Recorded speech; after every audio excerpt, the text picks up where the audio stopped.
Salut, c'est Marco de Taforphone. On se retrouve aujourd'hui pour la vidéo de test du Wiko WeShake, le casque filaire que vous voyez tout de suite devant vos yeux.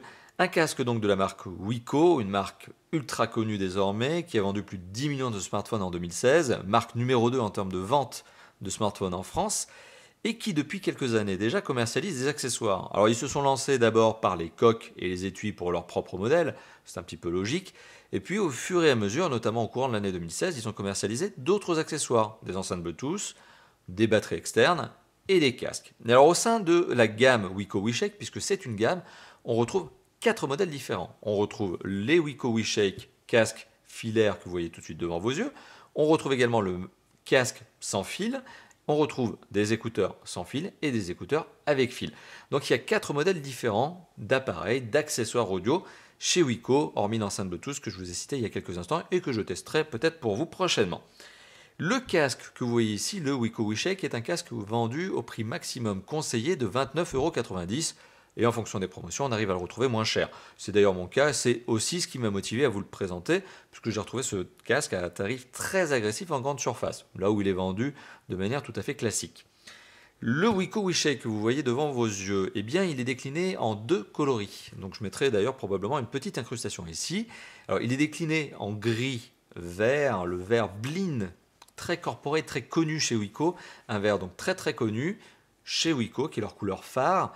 Et ce casque existe aussi en rouge, mais alors là complètement rouge. Voilà, quelques touches de noir, mais c'est vraiment du rouge.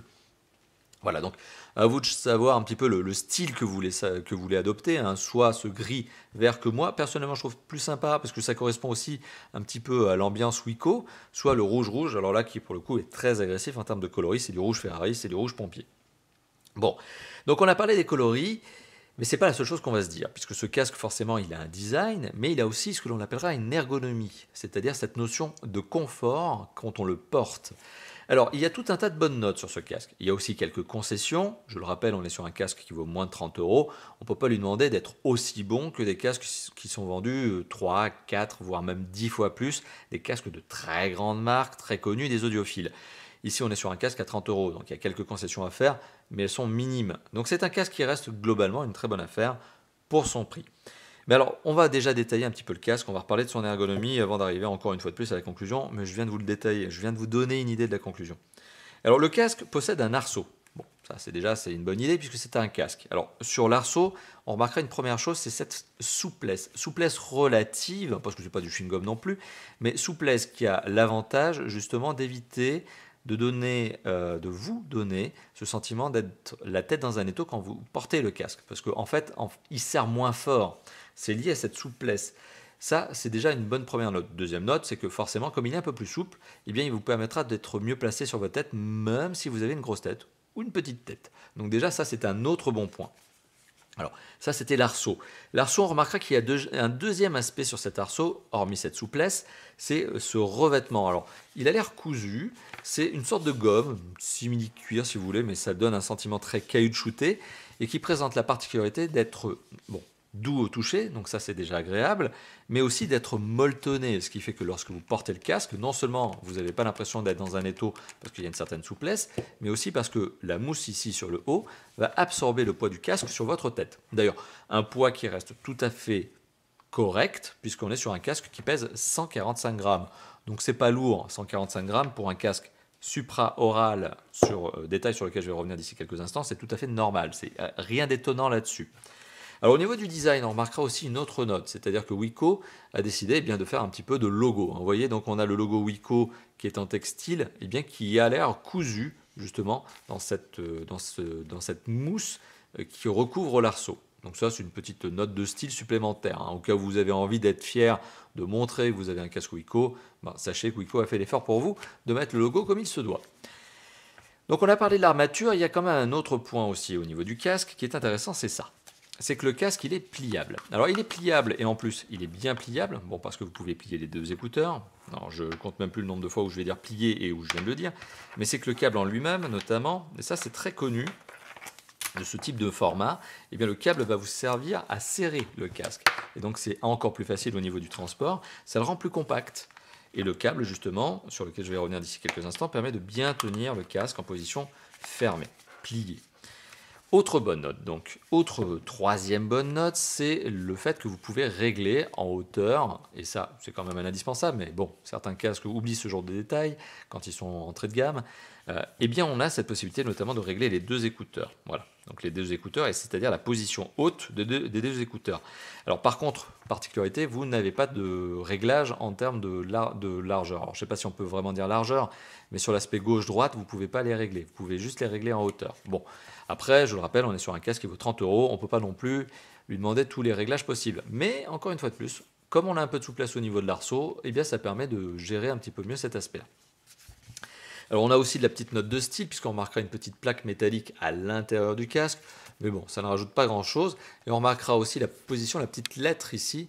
Hein, là on voit L sur le côté gauche avec le fil et R sur le côté droit, qui veut tout simplement dire left and right, c'est tout simplement les écouteurs que vous allez placer sur vos oreilles, gauche et droite. Bon, jusqu'à là tout va bien, rien à redire, on est plutôt sur un casque qui est bien pensé. On remarquera simplement ce petit détail qui là pour le coup me laisse un petit peu craindre pour la longévité.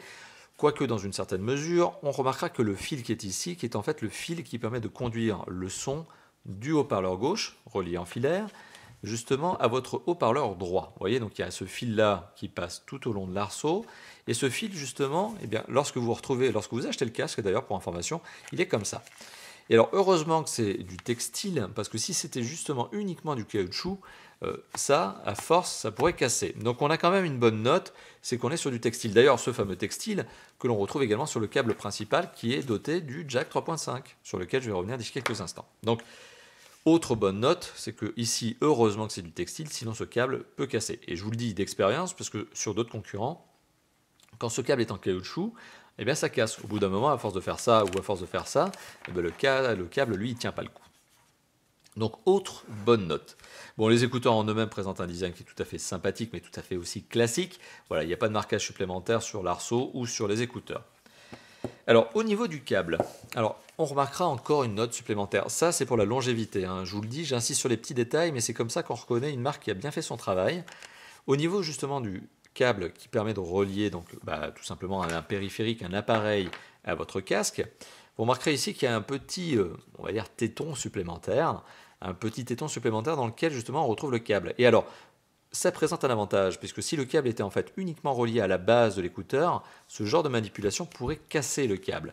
Mais comme on se retrouve avec cette petite partie supplémentaire en plastique, il est très difficile de venir chercher le point de casse à ce niveau-là. Donc on a quand même, alors je ne dis pas que c'est impossible, mais je dis que c'est très difficile. Donc voilà, on a ce petit détail supplémentaire qui en est un dans l'absolu, mais vous voyez, ça prouve ce soin du détail. Alors, autre soin du détail, c'est que le câble en lui-même est un câble, donc bon, certes, vous le verrez au bout, doté d'un jack 3.5, mais c'est un câble tissé. Voilà, donc c'est un câble nylon.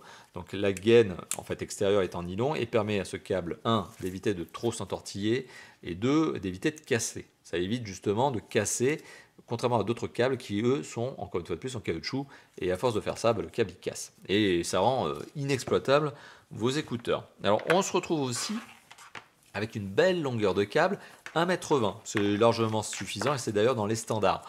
Rien de très étonnant là-dessus, donc c'est pas mieux que les concurrents, c'est pas pire que les concurrents, loin de là, puisque de nombreux concurrents proposent 1 m, 1,20 m de longueur de câble.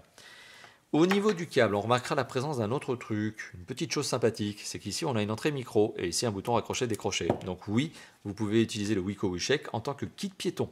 Encore une bonne note supplémentaire. Et d'ailleurs, rappel, lorsque vous utilisez un Wico WeShake en jack 3.5, eh bien vous pouvez écouter la radio sur votre Wico. Hein, ça aussi, c'est un bon point supplémentaire puisque vous êtes obligé de brancher quelque chose sur le jack 3.5. Et bien ça fait aussi guise d'antenne. Alors comme je vous l'ai dit il y a quelques instants, le jack 3.5 le voici, donc jack 3.5 tout à fait classique, mais pour le coup qui est coudé. Donc ici le jack, rien à redire, mais c'est la forme du jack qui est coudé. Il y en a qui aiment, il y en a qui n'aiment pas. Moi personnellement je trouve ça assez sympa. Ceux qui n'aiment pas en général se plaignent de l'encombrement supplémentaire que ça rajoute justement dans une poche. Sauf que si vous faites comme ça, c'est sûr que si vous faites comme ça quand vous avez le téléphone dans la poche, ça va vous faire un petit coude. Mais si vous faites juste ça, hop, le coude disparaît lorsque vous avez le téléphone dans la poche. Et pour moi, ça représente un avantage supplémentaire, c'est que ça évite au câble de casser trop facilement. On remarquera d'ailleurs encore une fois de plus qu'on a cette petite partie là, vous voyez, qui permet de, on va dire, sécuriser un peu plus le câble, d'éviter qu'il ne casse trop facilement. Encore une fois de plus, un petit détail, mais qui a son importance. Donc on a parlé de l'ergonomie, on est sur du bon. On est sur du bon au niveau de l'ergonomie, c'est même bien fait pour un casque à 30 euros. On voit plein de petites notes qui font que justement ce casque se démarque de la concurrence entrée de gamme sur ce genre justement d'accessoires. Alors, autre note qui a son importance, c'est le son. Alors, au niveau du micro, alors j'aurais du mal à vous le montrer, j'aurais du mal à vous le rendre, à vous le restituer, mais au niveau du micro, votre interlocuteur vous entend bien. Donc, il n'y a pas de note particulière à dire là-dessus. On est sur du bon filaire qui marche bien. Et bon, du coup, votre interlocuteur va bien vous entendre.